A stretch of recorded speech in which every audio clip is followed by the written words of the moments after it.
Vic. Hello. Hello. Lovely to see you in my house. How exciting. Oh, thank you so much for inviting me around here. It's really lovely to be here and to finally meet you actually in person, because we've not met in person before. Well, interestingly, we've been speaking a lot during my pregnancy, and I think I almost selfishly just wanted to get you here to continue our amazing conversations, because I think they've been really valuable to me, but I also know that they're going to be valuable to the people that are listening to this podcast. We've spoken about a lot together. One of the things has been about the system and how to navigate the system, and also whether it's even possible. Well, yeah. I know you got some. what I really wanted to invite you around is because I know that this conversation is going to get juicy. Yeah, well, we've chatted about it in the past, haven't we? And we've talked about it before. And like, you're in it now, you're doing it. Like you're living this. Yeah. Is it so easy to go into this medical system that's been set up and go, oh, I'm going to do all the things, and if I do all the things, it's going to work out like exactly how I want it?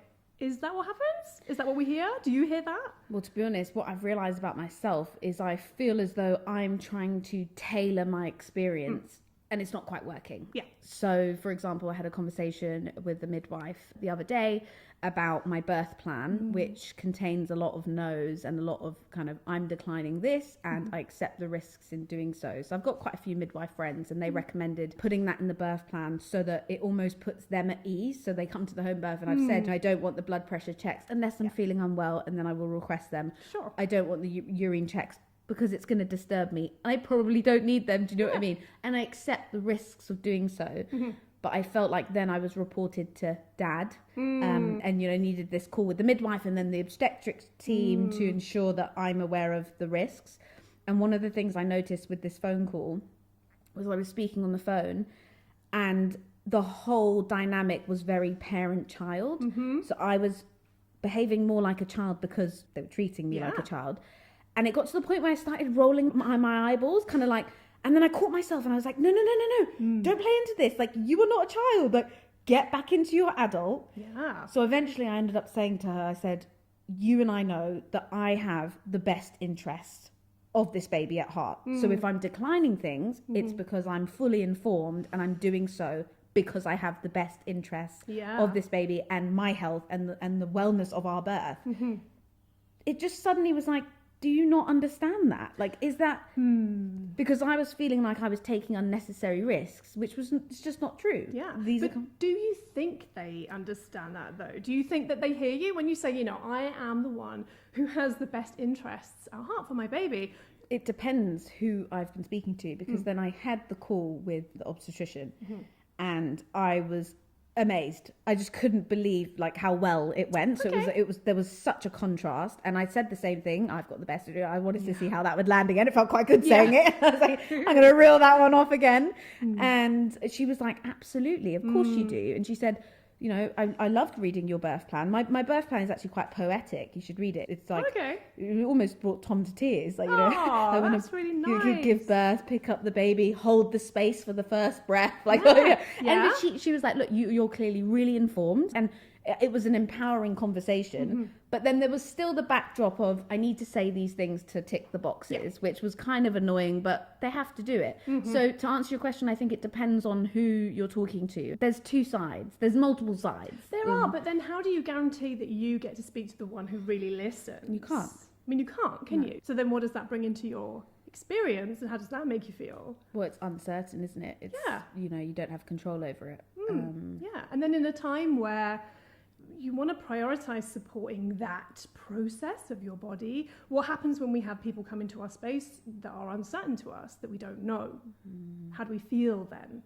Does that support everything, or does that suddenly put us into different modes of either, I don't know, feeling really uncomfortable with these people, or feeling like you've got to start hosting? Some women I speak to honestly say, someone came in my space and I just wanted to make sure they were okay. But yeah, I think who comes into your space, who you interact with in pregnancy too, that's huge. What do we do? What do we do? Well, I think you touched on an amazing thing in terms of like your plan, because I think often the idea of writing a really good plan is a way many women feel that they can, play the system and guarantee what they want. But I love the way that you explain it. It sounds like your plan is for you, and I think it is for you. Mostly. I think you write it in the way that that's what you want to happen. That's how you see it. And I think that can be amazing for you to get your kind of head around and feel settled with. But does it really change that much with people who come into your space? How Well, much I do you mean, to think be it honest, when I was affects it? talking to my doula, she was like, look, you and I know that that ain't going to happen Yeah. if you have them here, because they're going to go into the default action. I did say if I'm on the stool, I want to birth the baby onto a soft landing and possibly leave them there. Yeah, of course. And have a moment, because I felt with Juniper's birth, it was very rushed, it was very plonk on my chest, and I wasn't quite ready to receive her. And I do think that those moments are like crucial in the way that you then experience that first encounter with your child. And so for me, I wanted to be able to have that space held and collect her in my own time. Yeah. But like my doula rightly said, look, they're probably not going to want baby to be just lying on the floor because That's it. And I love that there are doulas being honest about that then, because I think the idea that, okay, you write in your plan that you want a moment to receive your baby and pick them up. But like you say, someone's going to swoop in probably, want to rub that baby, want to hear it cry. It's a consideration to make when you've invited someone in your space. That's it. And even I was saying to my doula, would it be possible if I'm just labouring upstairs and I'm feeling like everything's going well to ask them to stay downstairs? Sure. And she even said to me, look, you're obviously within your right legally to do that, but it's not going to go down well. It's not, because they come and they almost feel that they can't fulfill their role because you're blocking them. And so it then feels not safe to them. And then that creates tension. So the whole time throughout my pregnancy, I've been trying to, like I said in the beginning, like almost tailor the service to me. And I'm figuring out that it's not quite working that way. How's that going? It's not quite working that way. So then it's almost like you're faced with the decision of, do I opt into all of this or do I opt out? So you feel like you can't tread a line. It has to be all or nothing. From Sort of. the experience you've been having. Kind of. Yeah. I think it can be really tough because, I mean, I've shared about my own experience too of trying to do that in terms of trying to go to appointments and then just say no to everything and then really get what I want out of that. But I think what you realize is that if you're just putting yourself in situations where you're saying no and you don't actually feel comfortable, you start to question, well, why am I doing this? In the first place. Why do I want to do this? What am I getting out of this that justifies all these experiences that I don't actually feel are supportive of my pregnancy? What do you feel like you've been getting out of it, I suppose? I think it's because I'm conditioned to believe that's what I should do. And I'm not someone that's up for taking risks. And so I do still carry that conditioning that the right thing to do is to go to your antenatal appointments, to get your checks, go through those things. So I'm going through the motions, but I'm also in one sense witnessing myself go through it and questioning things as I go, because I am a thinker and I do question things.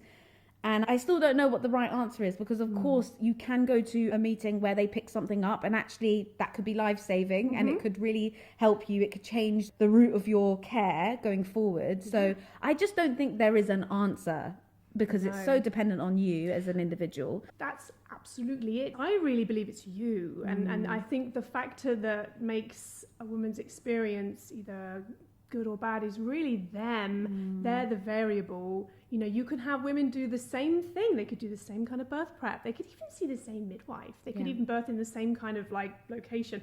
But it's going to be dramatically different because they're so different. That's it. I've found I need to keep coming back to trusting like myself and my intuition. And on that phone call that I had with the midwife, I was explaining, you know, if I feel unwell, I will request those checks because I'll know. And it was like, we're speaking a different language here. Yeah. Do you know what I mean? It's like, what? Do they think you know, though? Do you get the sense that they believe you're capable of knowing? Not really. Not from that conversation. No, it was more just like, what are you talking about? Yeah. Why do you think that is? That they don't feel that you might have a better sense than, say, themselves? I don't know. You tell me. Well, I certainly believe it's because the whole process of pregnancy is whittled down to testing and measuring and observing to an average, say. Yes. And it's this method of saying whether something's right or wrong, good or bad. Tell me whenever an appointment really focuses on how the woman feels. That's an interesting point, because I felt that over my pregnancy, going into these appointments and kind of submitting and going through the motions and watching myself hasn't taken away my power, but in a sense, I have been looking to the external more because I'm waiting for the iron result to come back. I'm waiting to hear whether or not I need to go for that additional scan, or or I'm waiting until the next week because I've opted out of that scan and I want to check that my fundal measurement is back up on the graph, on the line. It's almost like this outsourcing. If you've spent your whole pregnancy going for these checks and these appointments and you're waiting for that external to tell you what's happening internally, then of course at the end, when there's more suggestions of what might be needed, you're in the motions of submitting and accepting. Definitely. I think that, because there's a long 9 months, right? And you're constantly going there and then you're checking. And then there's that anxiety where you have to wait for the results of whatever it was. And let's not pretend like every single test or measurement is correct. It does mean that those results actually tell us something. I think it's one of the biggest misleading things in medical maternity care is that you can guarantee something. We know scans can be off. We know things can just be misinterpreted. And I think if you are looking for that external knowing all the time, you're moving away from your own internal understanding of how you feel. My brain is quite focused on like solutions and trying to be positive about the situation and how to make the best of things. Well, how have you then? I want to know then, so in this difficulty you found between straddling this line of, going to appointments, but having this very clear vision of what you want to do, what's helped you on that path to get into that birth you actually want, despite all this kind of resistance? Talking to people. So I've got a selection of people, you included, that I talk to when I need that reassurance. So for example, the call I had afterwards, I was left feeling very doubtful and suddenly questioning, am I doing the right thing here? Am I being responsible by saying no to these things? What if I just said yes? Like, what then? And of course, because I think and I ask questions and I'm not going, I don't want to be all these things for the sake of it. I'm really, really considering everything. And like you said, like we were chatting before, I'm not a wild woman. Like a wild, what did you say? You're not like a wild earth woman. Free birther. That's not me. I'm human. And I had a lot of doubts afterwards.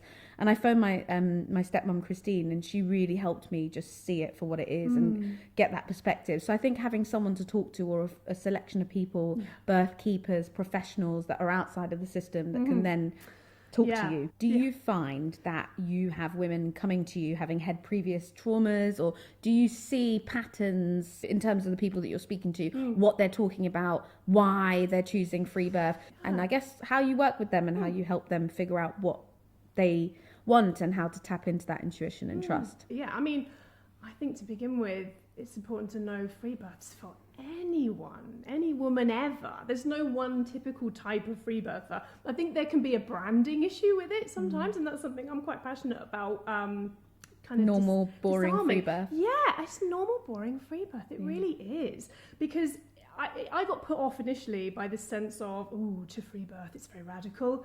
Perhaps you have to be quite in touch with the moon and be very earthy. I'm not like that at all. I'm just someone, I'm very kind of, I just feel like I'm very normal, and I don't feel particularly spiritual really about birth. I didn't then. But yeah, free birth's just for anybody. It really is it though? Yeah. Okay, go on. Don't you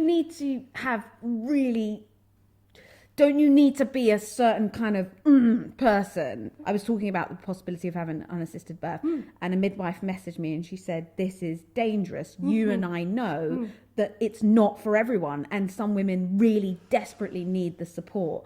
And I was kind of like, well, hold on a minute. I'm not saying it's for everyone. I'm just sharing my experience. But I also found myself kind of agreeing with her. I do think that there's work that needs to be done before you choose such an option, no? Yeah. Well, yeah, I think there's a big difference between saying free birth is for everyone and everyone should free birth, or not everyone should free birth. I mean, who am I to say it's available? You're saying it's available to everyone, but there's stuff that you need to do, or not? No.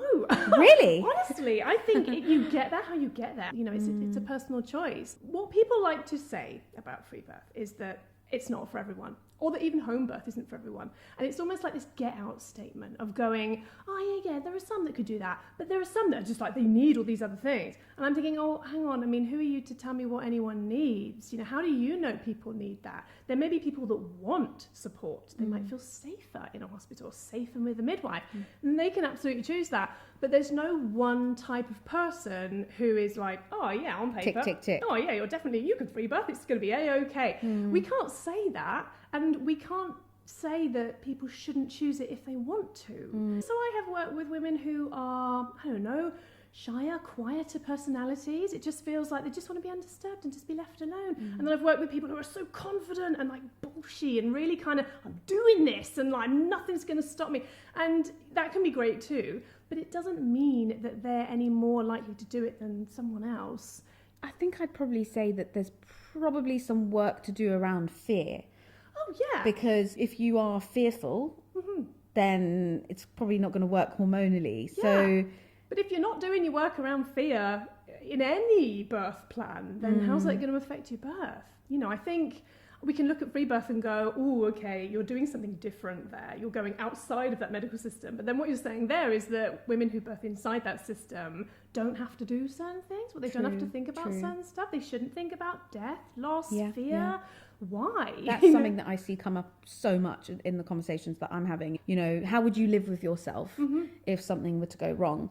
And my answer to that is like, are you asking that same question when you birth at hospital or not? And why is it that we feel that we need to take full ownership of every decision when you're free birthing, but not when you're choosing to opt into a hospital birth? Yeah.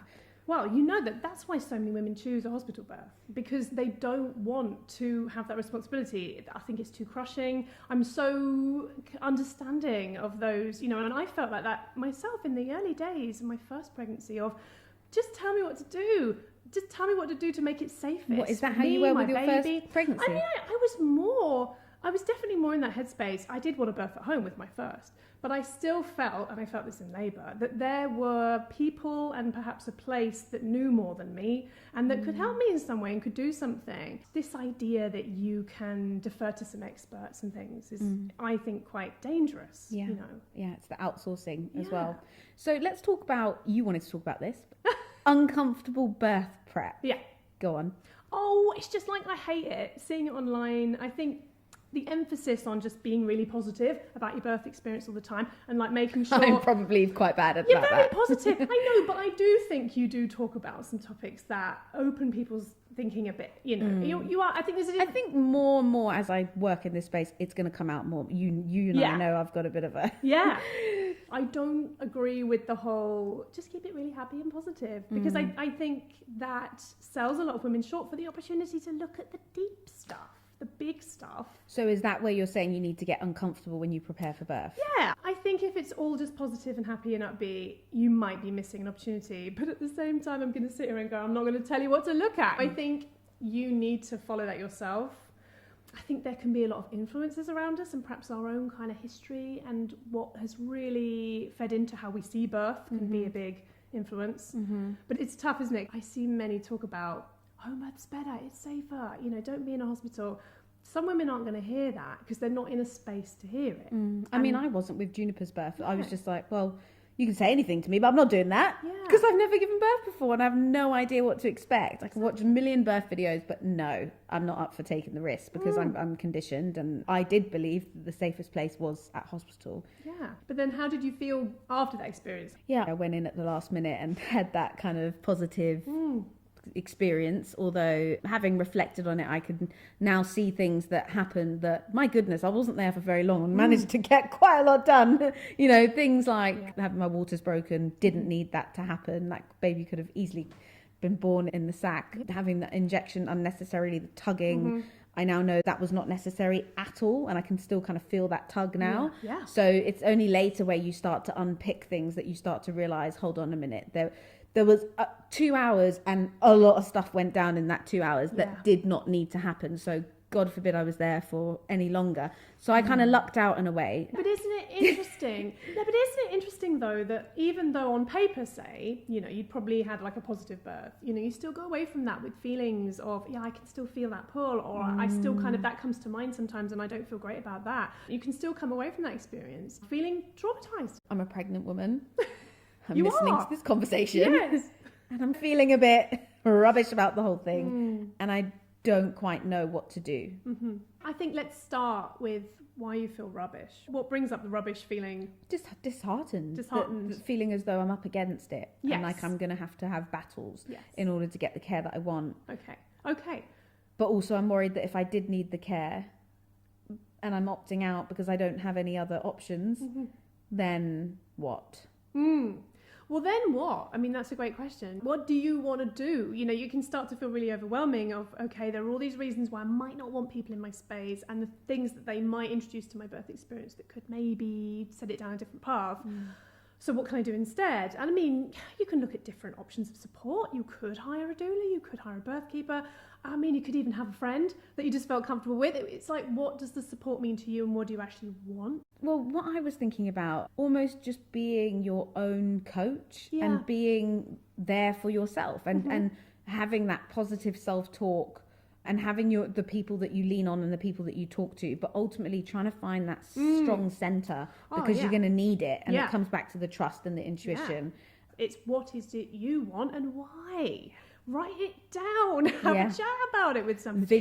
Vision board. Do something, but get really clear on why it's important. And then you can keep revisiting that. You know, that's something you can keep coming back to. Yeah.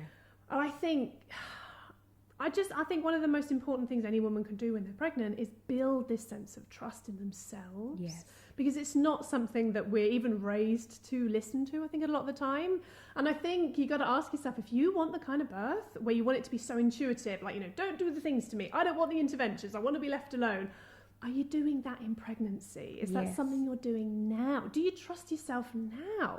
Or are you doing every single scan and every single, I don't know, heartbeat or test to get that reassurance so you can feel okay? Because if you're doing that, you'll do that in labour. You will look to someone else and go, please tell me it's okay. I think building up intuition can feel like, oh my God, what's that? That's like some sort of spiritual practice I need to do every day. And I hate that sense. And what it actually really is just becoming really connected to like, what's going on in your body right now? You know, we're having this conversation. I'm sat here and I'm like in this chair and I feel a certain way. You know, we're in our heads a lot. You know, we're kind of up here and we're not often very much like in it, just here. And again, if you're wanting to labour in a way where you want to listen to these signals, start listening to them now. The best advice for that is little things. You know, if you're hungry, eat now. Don't put it off. You know, thirsty, have a drink. If you're tired, rest. Stop telling yourself the signals your body's sending you are not important and you shove them to one side, because all you're really doing is training yourself to ignore them. Which is what we do, right? Well, often we ignore hunger because we can't eat. We do that all the time. And I think if we were a little bit more connected during our whole life, then I don't think we'd feel so disconnected during birth. I think there's a huge benefit in talking about the things that are uncomfortable. And this is something that I've been talking about with my own birth prep is a lot of the birth educators that I've been enjoying and following and kind of reading their material. Half of what they talk about doesn't actually resonate, and I may not agree with everything, but I like hearing their perspective, even though I don't agree. And I think that's really important with birth prep is that you're not only following the people that are fully aligned with what you want. Actually step outside that comfort zone and look at people who maybe are talking about different things or that make you uncomfortable. If two people agree on everything, what's the point? Oh God, definitely. How do you figure out what you agree with if you're being fed, I don't know, everything you agree with all the time? I think being aware of what you disagree with too is really important. Yeah. And I mean, like that, when I first looked at free birth as a topic at all, I was really put off by a lot of the messaging around it and the kind of sense around that. Well, yeah, because I didn't feel like I related to it. It didn't really feel like it was something. I didn't want to free birth because I felt like giving birth without any medical assistance was a deep ceremony for my body, a rite of passage, even that kind of thing. I wanted to do it purely because I didn't want anyone in the room with me. And I just didn't think they were necessarily needed. It's not what I wanted. Just wanted to birth my baby in the lounge. That's what I did. It wasn't anything else. And I think the idea, the narrative around it sometimes can be really off-putting and polarizing. And also there can be this talk of, you know, oh, if you're free birthing, you must never have a scan. You must never do this, that and the other. I think question why you want to. Look at all these things. But nothing's black and white. You know, there's room for grey everywhere. But yeah, I initially got really put off by the idea of free birthing and then ended up doing it. Yeah. And now you're a free birth coach. Yeah. So we've had a few questions come in live from Instagram. So I'm going to do some quick fire questions. So first question, how to make sure you make the right decision for yourself as a non-expert. I know you're going to love that. Like who's Who is an expert? Oh, please feel like you're an expert. It's you. No one is connected to your experience of what you're going through right now. A lot of my answers will be questions right back at you. Because it'll be like, if you don't feel like an expert of what's going on for you right now, why? And what do you feel you need to have more confidence in the choices that you're making? why are you doubting yourself in terms of these decisions? Where's that coming from for you? That kind of thing. What would you say? We don't feel like we're an expert because I think the birth has become medicalized and it's been taken away from the home and the physiological, supported by those we love and trust. And so because of that, our framework and the way that we think about birth has shifted. So we now don't feel like experts. Yeah. Because currently we're not. Well, then start questioning that then. Don't start playing the game in terms of how it's been laid out now. Have a look at what it used to be and what you want it to be. You know, just because now the majority of people are going to birth in a hospital, you still get to question that. You don't have to live your life in the way of, oh, everybody else is like living in a yellow house, so I must. You can be blue or red or whatever. Like, you know, you only get to give birth to this baby this time in the way that you want to do it. We only get to do each birth once. Yes. I love that. Okay, so where do you start your research? As it's my first pregnancy and I feel so lost. Oh, God. I know that feeling of like, what do I do? Where do I start? It's going to be different for everybody though, isn't it? Where do you feel like you want to start? Sit down and write down what worries you right now. Like, what are your concerns that are coming up right now? Are you worried about the pain? Are you worried about how long it might take? Do you think you can do it? How do you feel about yourself and your capacity to birth this baby? So I would say, I think about birth prep as a feeling that you have. So after you've completed a course or you hate this, or you've engaged with your birth coach or whatever, how do you then feel? You feel confident and empowered to navigate your pregnancy, and how you go about getting there is going to be different. So you might do a course and feel that way, or you might do a course and not feel that way. So yeah, I think anything that brings you into you is really good. I mean, I always think a course isn't the solution to everything. It's not about, right, I'm now going to impart all this knowledge on you. If you learn A, B, and C, you can have this birth. It's just a case of, what does it look like for you? What's the dream birth? Who are you as a person? What about your couple? What's your relationship like? You know, what's your history like? It's that kind of stuff I think really brings up the good building blocks of the birth you want. What do I do when I'm met with such resistance from the hospital? Why do you want to keep engaging with someone who's so resisting of what you want? Anyone out there, they're going to have the best birth if they come to the realization themselves of what they want. I can't sit here and go, right, sack them off. I like this because you're not actually giving people advice. I wish every kind of birth prep prioritized the one going through it as making the decisions for themselves, rather than laying out like a menu and going, oh, if you do all these things and you work through this, you're going to be so clued up and you're going to know exactly what it is. Because all you're doing there is you're really making someone feel like they just need to absorb and like gain things. It's kind of an illusion, isn't it? It's the illusion that these are the steps that you need to take in order to.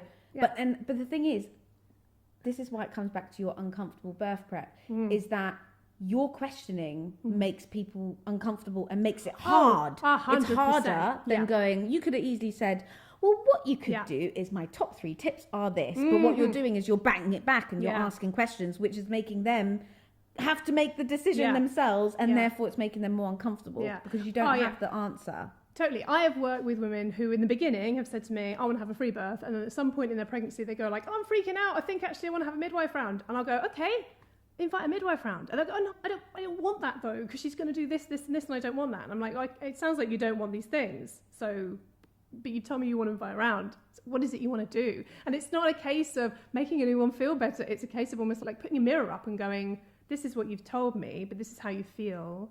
So do you feel like the things you're doing are actually going to produce the thing you want? Let's look at that. That's interesting. Why are you saying these things? Can a doula enforce a choice made by mum over midwife? Is there a power struggle? Whoa, do you think you should have birth support that can like override what you're saying? I was certainly told that my partner, my doula, couldn't say something to them and then they wouldn't still ask me. You know, that you can't really like give over your responsibilities to someone else. They're still going to ask you. Yeah. So you can't avoid that. But do you want someone in your space who could make a more autonomous decision than you about what's going on in your body? I guess maybe if you're so vulnerable and you know that this person knows your birth plan, maybe you want them to be able to say it for you. Yeah. That because they already know your existing wishes. Sure. I'm trying to think as a doula where I've actually influenced a moment, a decision. And the way that I tend to do it is more subtle. So I won't be like, the birth plan said this and they don't want this.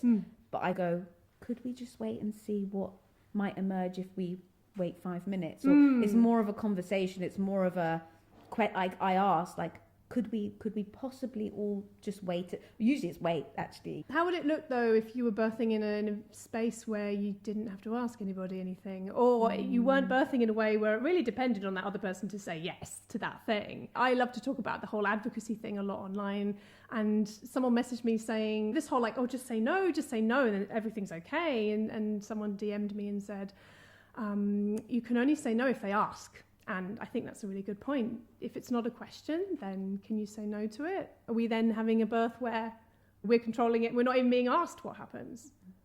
Is the system trying to cover their own backs? Has there been a recent scandal for it to be this way?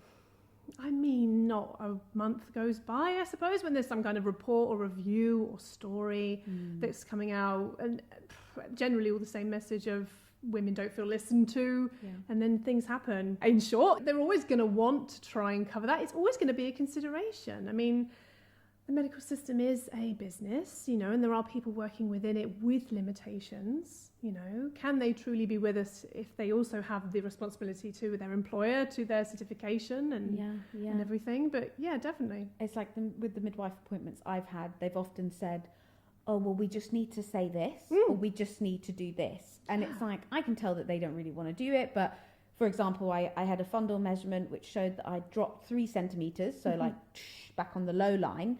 And I know, and this might sound wishy-washy to other people. It might be like, people might go, oh, how do you know that? I know, I just didn't have breakfast in the morning and I haven't had enough liquid, okay? Yeah. So my tummy can go really big and really small based on what I've put in it. It's just literally, I'm a bloater. Like I bloat and then I don't. And I knew that was what it was. But yet, for me to say that, I ended up saying, oh, I think it's the baby's position. And they were like, well, we recommend that you go for this scan because that's our hospital policy. That's it. And I said, I don't wish to go for this additional scan because I just know. It's so hard to explain that you just know something. You shouldn't really have to keep explaining you just know. But then we come back to, again, this whole thing of, is it important that you know? Yeah. Is that something that is really prioritized by these people supporting you? Well, not, because I said, I just know. I fumbled a bit and I must admit, I did sort of feel silly almost. Yeah. So I haven't had much water today. So, and they said, well, we need to recommend that you go for this scan. And I said, well, I'm declining. And then I had that look of like, you're growing 2 heads in front of me right now. Yeah. And then went in 2 weeks later. So I said, if it's still low 2 weeks later, then I will go in for the scan. And that's me. Like that feels safe to me. And then we went in and it went back up onto the original stupid graph. Ticked their box. Line, yeah. But she still said because it dropped, we still should have a scan or something. Yeah. Exactly. Because it dropped. And so it feels like there's this thing of like, we just need to recommend this because that's what we need to do. Of course, there's a process. That's a protocol, routine. That's what happens, you know, But then do you think with enough of that, you still feel that same sense of knowing, or do you think you start to doubt yourself? Oh, completely doubt myself. For the whole 2 weeks, I was getting Tom to lie down and do the fundal measurements for me. I was Googling up until 2 a.m. at night, going fundal measurement, drop 3 centimeters, mum's net, checking what everyone else is saying. And then again, that eroding of my own self-trust, my intuition. All out of yourself again. And I'm a birth educator, consider myself informed, yet that is what I went through. Yeah. So imagine what other people are going through. Yeah, this is it. And every time you go to an appointment, it's a similar conversation perhaps, and it's another opportunity to maybe chip away at that feeling of knowing. Exactly. And I actually think it's incredibly difficult to escape. You can be low risk, you can be healthy, and there'll still be something. I mean, you've got a baby and you're at risk. I don't even think a label matters anymore, does it? It certainly doesn't change your journey. And if you are low risk, then you have to maintain that status. Yeah. So then there's always that concern and worry around that. I mean... If I have another baby, I'll be a geriatric mother. Right. Yeah. December. Yeah. In a few months' time, I would be high risk. But look at me. Like... You know, healthy. I'm a healthy person experiencing a healthy, normal thing in my body. I mean, really, the default is just you're pregnant, you continue to be pregnant, you go into labour, you give birth to your baby. Yeah. And that's what a lot of women who choose free birth do. And it's never a case of they wouldn't seek support if they felt they wanted it. It's just that they're not looking at it as a medical thing from the get-go. Yeah. They're deciding it's just birth, because it is just birth. I feel like I'm getting a contraction. Oh, you're all right, yeah.